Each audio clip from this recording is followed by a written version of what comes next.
अभी मेरठ कांड ठंडा ही नहीं पड़ा कि उत्तर प्रदेश के औरैया जनपद में एक चौंकाने वाली घटना सामने आई है, जहां एक पत्नी ने अपने प्रेमी के साथ मिलकर अपने पति की हत्या की साजिश रची और 2 लाख रुपए की सुपारी देकर हत्या करा दी। शादी के 15वें ही दिन प्रेमी से मिलकर भाड़े के शूटरों को सुपारी दी और इसके लिए पत्नी ने मुंह दिखाई में मिले रुपयों का उपयोग किया। सुपारी के बचे रुपयों का लेन देन करने के दौरान पुलिस ने हत्या आरोपी पत्नी और उसके प्रेमी और एक शूटर को धर दबोचा है। पुलिस ने आरोपी के पास से तमंचा, एक बाइक सहित अन्य सामान भी बरामद किया है। तो वहीं घटना में शामिल अन्य आरोपियों की तलाश में पुलिस लगातार दबिश दे रही है। पुलिस अधीक्षक के अनुसार सीसीटीवी फुटेज से पता चला कि मृतक दिलीप के पीछे कुछ लोग लगे हुए थे, जिन्होंने उसे लालच देकर बाइक पर बिठाकर ले जाने की कोशिश की। तो वहीं पुलिस ने मुखबिर की सूचना के आधार पर रामजी नागर नामक व्यक्ति को गिरफ्तार किया, जिसके पास से एक तमंचा और 2 जिंदा कारतूस मिले। इसके अलावा अनुराग यादव नामक एक अन्य व्यक्ति भी पुलिस ने गिरफ्तार किया है, जो मृतक दिलीप की पत्नी के गांव का रहने वाला बताया जा रहा है। जनपद औरैया का थाना सहार क्षेत्र के अंतर्गत 19/3/2025 को 112 पर एक सूचना प्राप्त हुआ कि गेहूं का खेत में एक व्यक्ति घायल अवस्था में पड़ी है। इसमें प्रथम दृष्टया ऐसे प्रतीत हो रहे कि कोई अज्ञात लोग द्वारा उनके साथ गंभीर रूप से मारपीट करके घायल कर दिया गया। सूचना मिलने पर 112 का पुलिस तुरंत मौके पर पहुंचा और थाने के पुलिस के सहयोग से और जनता का सहयोग से तुरंत ही उस आदमी को इलाज हेतु हॉस्पिटल भेजा गया है। और उस आदमी का पहचान दिलीप यादव का हुआ है, जो मूलतः मैनपुरी का निवासी है और हाल में औरैया का दिव्यापुर इलाके में रह रहा था। प्रस्तुत व्यक्ति को 3 दिन बाद उनका इलाज के दौरान उनका मृत्यु भी हो जाता है और इलाज के दौरान ये भी पता चलता है कि उनको किसी ने गोली भी मारा है। पूरा घटना को दिलीप यादव के भाई द्वारा दिया गया तहरीर के अनुसार थाना सहार पर मुकदमा अपराध संख्या 44/25 अंतर्गत धारा 109 में 109 BNS में पंजीकृत किया गया था, जो अटेम्प्ट टू मर्डर धारा है। और जब उनका मृत्यु हो गया उसको 103(1) पे कन्वर्ट कर दिया गया। थाना सहार का टीम और जनपद औरैया का SOG टीम द्वारा तुरंत ही इस केस में अनावरण हेतु लग गया था और इस ब्लाइंड मर्डर केस को रिकॉर्ड टाइम में आज खुलासा कर दिया गया है।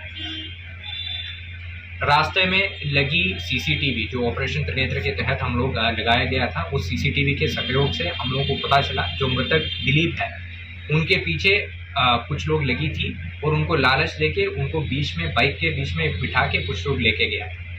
CCTV से प्राप्त किया गया फुटेज के अनुसार हम लोग आगे बढ़ते हुए जांच किया गया है और हम लोगों का मुखबिर तंत्र के माध्यम से हम लोगों को सूचना मिला कि उसमें से एक व्यक्ति का नाम रामजी नागर है। तो रामजी नागर का लोकेशन के बारे में भी हम लोग पूछताछ किया गया था और हमारा मुखबिर द्वारा बताया गया कि इस पूरा घटना में शामिल रामजी द्वारा हिसाब किताब करने के लिए एक जगह पे पहुंच गया। तो आज दिनांक 24/3/2025 को अर्ली मॉर्निंग में संयुक्त टीम द्वारा रामजी नागर को गिरफ्तार करने के लिए गया। तब वहीं पर एक दूसरा आदमी और मिला जिसका नाम अनुराग यादव है, जो कि मृतक दिलीप यादव का बीवी का सेम गांव से रहता है। तो उन दोनों के जमा तलाशी जब किया गया तो उन दोनों से 315 बोर के एक तमंचा और 2 जिंदा कारतूस भी मिला था और गहराई से पूछताछ किया गया तो उनके द्वारा पूरा घटनाक्रम ऐसे बताया गया। दिलीप यादव का शादी प्रगति यादव से हुआ विगत 5 तारीख को, यानी 5 मार्च 2025 को। अनुराग यादव और प्रगति यादव एक ही गांव का रहने वाला था और विगत 4 साल से गहरा प्रेम में था। आपसी संबंध घर वालों को भी पता था, परंतु इन लोगों के द्वारा शादी करने के लिए मंजूर नहीं किया और जबरदस्ती प्रगति को दिलीप यादव से शादी करवाया, जिसमें से बिल्कुल संतुष्ट नहीं था। प्रगति यादव द्वारा अपना प्रेमी अनुराग यादव को ये बताया था कि काफ़ी अमीर है दिलीप और अगर उनको हमारा रास्ता से हटाएंगे तो हम लोगों को बहुत अच्छा तरीके से साथ में जीवन जी सकता है। इसी के तहत आगे चलते हुए प्रगति यादव द्वारा अनुराग को 1 लाख रुपए भी दिया हुआ था और अनुराग यादव ने अपना दिलीप यादव का हत्या करने के लिए एक टीम जोड़ दिया, जिसमें रामजी नागर मुख्य सरगना रहा है और उनको 2 लाख में बात भी किया था और 1 लाख रुपए जो प्रगति ने उनको दिया वो भी उनको पकड़वा दिया था। इस घटना में 1-2 और अभियुक्त है जिसको पुलिस आइडेंटिफाई किया गया है। गोपनीयता के कारण उनका नाम अभी पब्लिक नहीं कर रहा है। इसके अलावा कॉन्स्पिरेसी में और कोई लोग हैं, इसका भी विस्तृत जांच पुलिस द्वारा किया जा रहा है।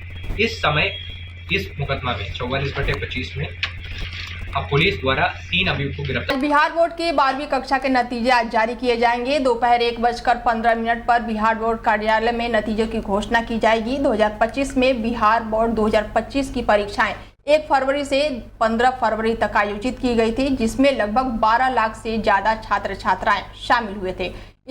इन तकरीबन 13 लाख छात्रों की निगाहें इस परीक्षा पर अब टिकी हुई है। बोर्ड की ओर से दी गई जानकारी के मुताबिक इंटरमीडिएट वार्षिक परीक्षा 2015 का रिजल्ट interresult2025.com पर आप देख सकते हैं। इसके साथ ही यहाँ से कोई भी रिजल्ट देख सकता है। पिछले साल भी परीक्षाओं के परिणाम आमतौर पर मार्च महीने में घोषित किए गए हैं।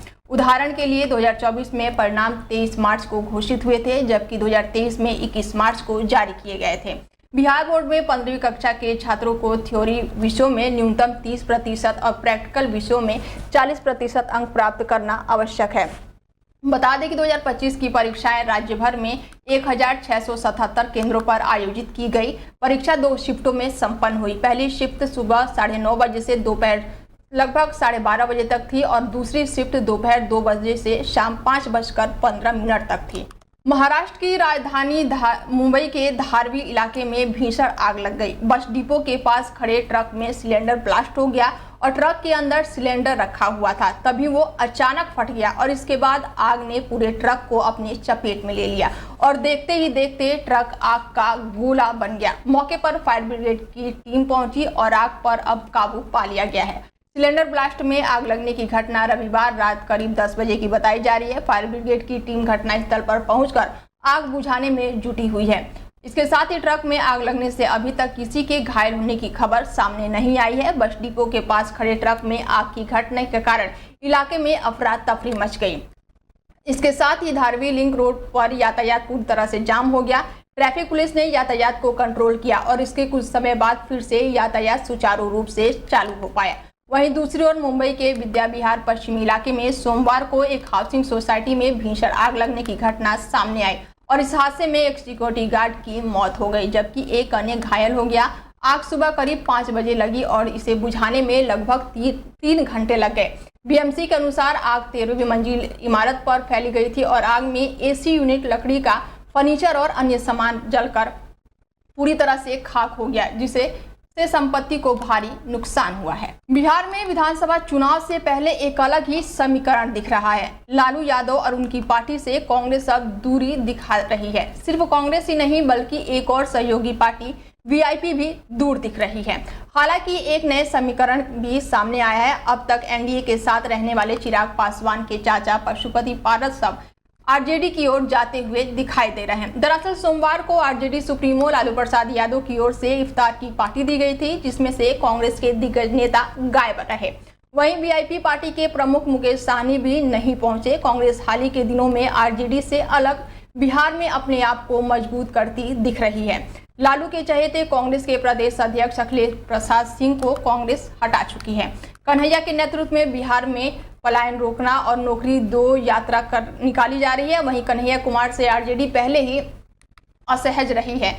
ऐसे में कांग्रेस के वरिष्ठ नेताओं का लालू की इफ्तार पार्टी से गायब रहना एक अलग ही कहानी बयां कर रही है। हालांकि इफ्तार पार्टी में लालू यादव को लोजपा नेता और पूर्व केंद्रीय मंत्री पशुपति पारस पहुंचे। चिराग पासवान से नाराज चल रहे पशुपति पारस फिलहाल एनडीए में हैं, लेकिन लोकसभा चुनाव में पार्टी को एक भी सीट नहीं मिलना और चिराग के केंद्र में मंत्री बनने से वो बीजेपी से नाराज चल रहे हैं और ऐसे में वो अगले विधानसभा चुनाव में लालू यादव के साथ जा सकते हैं।